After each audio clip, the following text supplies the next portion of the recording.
दिल्ली में 17 महीने से वेतन नहीं मिलने के चलते मस्जिदों के इमाम और मौलाना अरविंद केजरीवाल सरकार के खिलाफ गुस्से में हैं। ऑल इंडिया इमाम एसोसिएशन के अध्यक्ष मौलाना साजिद रशीदी के नेतृत्व में दिल्ली वक्फ इमामों ने केजरीवाल के घर के बाहर प्रदर्शन की तैयारी कर ली है। वहीं आपको जानकारी के लिए बता दें कि करीब 240 इमाम पिछले 17 महीनों से वेतन न मिलने की समस्या से जूझ रहे हैं। उनका वेतन मात्र 18,000 रुपए प्रति माह है, जो लंबे समय से रुका हुआ है। इमामों का कहना है कि चुनाव की घोषणा के बाद आचार संहिता लागू हो जाएगी, जिससे ग्रांट जारी करना मुश्किल हो जाएगा। वहीं इसी मुद्दे पर भारत एक्सप्रेस के संवाददाता ने मौलाना साजिद रशीदी से खास बातचीत की है। मौलाना ने अपनी परेशानियों और मांगों को साझा करते हुए क्या कहा, आइए आपको अपनी इस रिपोर्ट में बताते हैं। रोजी से ही रोजा है और अगर दिल्ली के 240 मौलाना मुअज्जिनों इमामों को अगर सैलरी ना मिले तो आप समझिए कि हालात कैसे होंगे। ऑल इंडिया इमाम एसोसिएशन के मौलाना साजिद रशीदी हमारे साथ हैं। 240 लोगों का एक बड़ा फ़िरका है, बड़े आपकी एक जमात है। ऐसे तमाम मौलाना मुअज्जिन इमामों को लेकर आप पहुँचे हुए हैं केजरीवाल साहब के यहाँ से, तो आपको तारीख पे तारीख मिल रही है, भरोसा क्या मिल रहा है? तारीख पे तारीख बोल दिया आपने, तारीख पे तारीख मिल रही है, भरोसा नहीं मिल रहा है। हम यही कहते हैं कि देखिए, हम मुख्यमंत्री से भी जाकर मिले, हम एलजी से जाकर मिले, हम छोटे बड़े तमाम अफसरों से जाकर मिले।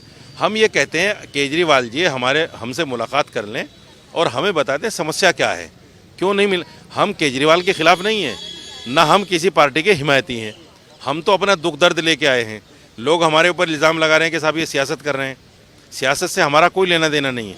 हम मस्जिदों के इमाम हैं, हम किसी पार्टी के सदस्य नहीं हैं। इसलिए हम ये चाहते हैं कि केजरीवाल जी चूँकि पार्टी के संयोजक हैं, पार्टी के मुखिया हैं, जब मुख्यमंत्री से वो काम नहीं हो रहा है तो आप आगे बता दीजिए हमें। दिल्ली वक्फ बोर्ड में अमानतुल्लाह के ऑफिस के बाहर, उनके घर के बाहर, दिल्ली वक्फ बोर्ड के बाहर लगातार मैं आपके प्रदर्शन को देखता आया हूँ, कवर करता रहा हूँ। मुझे आप एक बात बताइए, अमानतुल्लाह खान से जब आप लोग प्रदर्शन के दौरान मिलते थे, कभी ऐसा हुआ कि अमानतुल्लाह खान साहब ने ये कहा हो कि साहब मैं आपसे मिलना चाह रहा हूँ, मैं आपकी समस्याओं को उठाऊंगा, या फिर पहले की तरह ही वो हमेशा गायब मिले? देखिए, अमानतुल्लाह भी चेयरमैन नहीं है अभी, नहीं, लेकिन आप जब प्रदर्शन करने पहुंचे उस वक्त वो हुआ करते थे ना, जब प्रदर्शन करते थे। मैं कह रहा हूँ कि अभी अमानतुल्लाह चेयरमैन नहीं है। अमानतुल्लाह की बात करना इस वक्त में बेकार है, क्योंकि वो पद पर नहीं है। जो आदमी पद पर होता है सवाल उससे किया जाता है।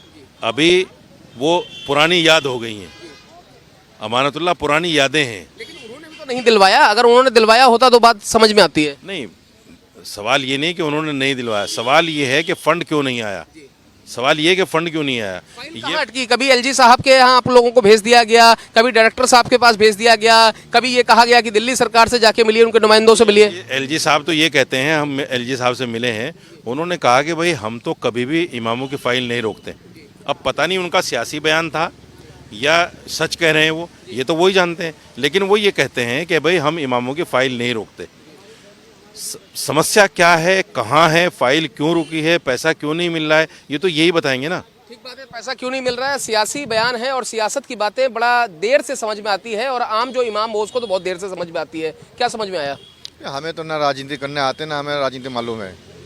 हमें तो अपना तनख्वाह के मतलब बारे में हम पता है हमें जी। हमें कोई सियासत से कोई लेना देना नहीं है। 17 महीनों में अभी भी आपकी वही मांग है? बीच में कभी ऐसा हुआ कि कुछ पैसे भेजे गए हों? 17 महीना, 18 महीने लगने वाला है, एक दिन के बाद 18 महीना होने वाला है। अभी तक तनख्वाह नहीं मिली 18 महीना से।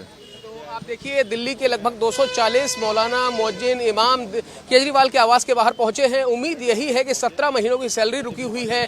दिल्ली में अगले साल विधानसभा के चुनाव होने हैं। चुनाव से पहले अगर कुछ पैसा रिलीज हो जाए तो कम से कम इनके घर में भी रोशन हो जाएगा। दिल्ली से कैमरा पर्सन पवन शर्मा के साथ मैं मोहित शुक्ला, भारत एक्सप्रेस।